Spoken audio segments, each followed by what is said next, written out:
જી, મારું નામ સુજલ વિજયભાઈ જયસ્વાલ છે. હું સૌથી પહેલાં તો આપણા આદરણીય શ્રી ધવલ ભટ્ટ સરને થેન્ક યુ કહીશ કે મારા માટે આ બહુ પ્રાઉડની મુમેન્ટ છે કે જે સ્કૂલમાંથી હું ભણ્યો અને આ સ્કૂલમાંથી બધું શીખીને આગળ ગયો ત્યાં મને આજે ચીફ ગેસ્ટ માટે બોલાવ્યું છે અને મારા થોટ્સ શેર કરવા માટે મને આ જે મુમેન્ટ મળી છે બહુ સ્પેશિયલ છે મારા માટે.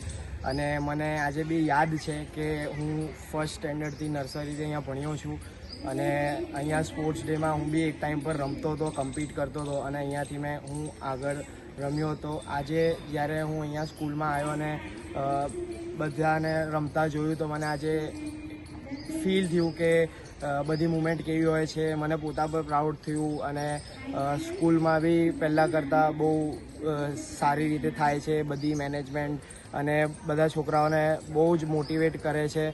તો મને આજે અહીંયા આવીને બહુ પ્રાઉડ થયું અને હું આગળ હજુ રમું છું, એની પ્રેક્ટિસ કરું છું, તૈયારી કરું છું નેક્સ્ટ યરની.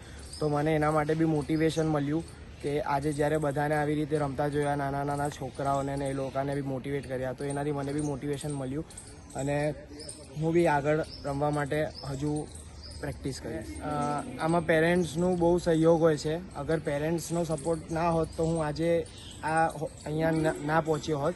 તો હું બધા પેરેન્ટ્સને બી કહીશ કે છોકરાઓને સપોર્ટ કરવાના અને બધા છોકરાઓ સ્ટડીમાં આગળ ના હોય કે બધા છોકરાઓ સ્પોર્ટ્સમાં આગળ ના હોય.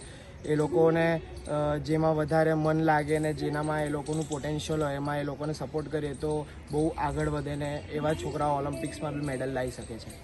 Thank you Sujal. Thank you sir. Thank you for coming to your school. આ તારી સ્કૂલ છે અને તું અહીંયાથી ભણ્યો છે એ બાબતનો ગર્વ આજે અમને છે. અને આજે આંતરરાષ્ટ્રીય લેવલ ઉપર પાવર વેઇટ લિફ્ટિંગમાં તું જે ભારત દેશનું નામ રોશન કરે છે એમાં ક્યાંક ને ક્યાંક ઉમા વિદ્યાલયનો નાનો એવો અમથો ફાળો છે એ બાબતનો અમને ગર્વ ફીલ થાય છે. Thank you very much.